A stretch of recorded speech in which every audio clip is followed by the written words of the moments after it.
Today discuss about Rinkov's length calculation.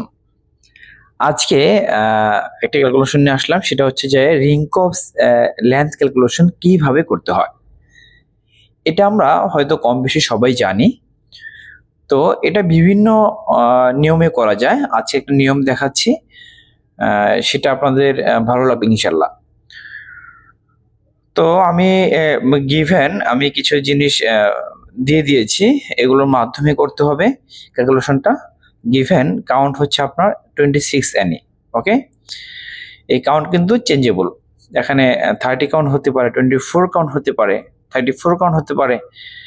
ঠিক আছে, কবস wait আমি দিয়ে দিলাম 52 গ্রাম।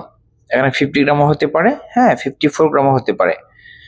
ঠিক আছে, এটাও চেঞ্জেবল। দেন হচ্ছে কপস লেন্থ আমরা বের করব।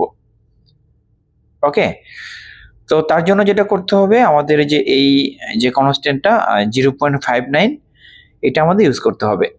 এটা কিভাবে আসলো এটা আমরা নেক্সট ভিডিওতে দেখাবো ইনশাল্লাহ। এটা হচ্ছে আপনার 453.6 গ্রাম ডিভাইড বাই হচ্ছে আপনার 768.10। এটাকে আমরা যদি ক্যালকুলেশন করি তাহলে আমরা পাবো হচ্ছে 0.59। এটা কিভাবে আসলো এটা আমরা পরবর্তী ভিডিওতে দেখাবো। তো যাই হোক, 0.59 ডিভাইড বাই হচ্ছে আপনার কাউন্ট। 0.59 ডিভাইড বাই হচ্ছে আপনার কাউন্ট। তো 0.59 ডিভাইড বাই কাউন্ট হচ্ছে আপনার, আমরা কি ধরেছি 26। এটাকে যদি আমরা ক্যালকুলেশন করি তাহলে আমরা পাবো হচ্ছে 0.022 গ্রাম পার মিটার। এটা কি আসলো? গ্রাম পার মিটার।